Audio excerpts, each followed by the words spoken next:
क्या आपने कभी ऐसा आईना देखा है जो सिर्फ आपका अक्स नहीं दिखाता, बल्कि वो भी दिखाता है जो आपने खुद से भी छुपा रखा है? जरीन एक हुनरमंद लड़की, जिसकी बनाई हुई शीशों की दुनिया में अलग ही जादू था। उसकी उंगलियों का स्पर्श जब भी किसी कांच पर पड़ता तो उसमें एक नई जिंदगी आ जाती। लोग कहते थे कि उसके बनाए आईनों में कुछ अलग ही बात थी। कोई उनमें अपना सच देखता, कोई अपना डर, तो कोई वो राज जो बरसों से दिल के किसी कोने में दबा था। मगर जरीन की खुद की जिंदगी किसी शीशे से कम ना थी। नाजुक, चमकदार, मगर अनदेखे दर्द से भरी हुई। उसके वालिद, जो एक मशहूर कारीगर थे, अचानक रहस्यमयी तरीके से गायब हो गए थे। बचपन से ही जरीन ने अपने छोटे भाई इलियास और बूढ़ी नानी की देखभाल की थी, मगर एक सवाल हमेशा उसके मन में रहता था, उसके वालिद आखिर गए कहां थे? एक दिन बादशाह के दरबार से बुलावा आया। महल के सबसे पुराने शीश महल का एक खास आईना टूट गया था, और यह कोई आम आईना नहीं था। कहते थे कि इस आईने में सदियों पुराने राज कैद थे, और इसे सिर्फ वही ठीक कर सकता था जो शीशों की असली भाषा समझता हो। जरीन जब महल पहुंची तो उसकी नजर उन शीशों पर गई जिन पर अजीब सी नक्काशियां बनी हुई थीं, जैसे कोई भूली बिसरी कहानी दीवारों पर उकेरी गई हो। जैसे ही उसने उन पर हाथ फेरा, एक नौकरानी ने फुसफुसाकर कहा, इस महल में कोई न कोई रात को किसी के चलने की आवाजें सुनता है, मगर जब देखते हैं तो वहां कोई नहीं होता।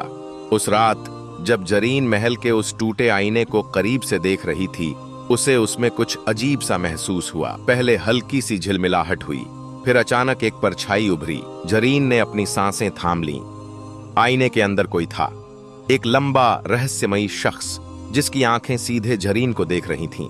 डर और हैरानी के मिले जुले एहसास के साथ जरीन ने धीरे से पूछा, तुम कौन हो? आईने के अंदर से एक गहरी आवाज आई, मैं वही हूं जो सदियों से यहाँ कैद हूं। जरीन का दिल तेजी से धड़कने लगा। यह कोई आम शीशा नहीं था, यह किसी ऐसे इंसान का कैद खाना था जिसे जमाने ने भुला दिया था। अगले दिन जरीन ने महल के पुराने दस्तावेज खंगाले, और तब उसे सच्चाई का पता चला। यह कोई और नहीं बल्कि बादशाह का सबसे बड़ा बेटा शहजादा अजहर था, जिसे काले जादू के चलते शीशे में कैद कर दिया गया था। अब जरीन के सामने दो रास्ते थे, या तो वह अपना काम करके महल से चली जाए, या फिर वह शहजादे को आजाद करने की कोशिश करे। मगर अगर कुछ भी गलत हुआ तो वह खुद भी हमेशा के लिए शीशे में कैद हो सकती थी। जरीन ने हिम्मत की। उसने अपने वालिद की दी हुई आखिरी सीख को याद किया और अपने औजारों से शीशे पर नक्काशी शुरू। जैसे जैसे उसके हाथ चलते गए, वैसे वैसे शीशे में कैद परछाई हल्की होने लगी। आईने पर बनी जादुई नक्काशी चमक उठी, और फिर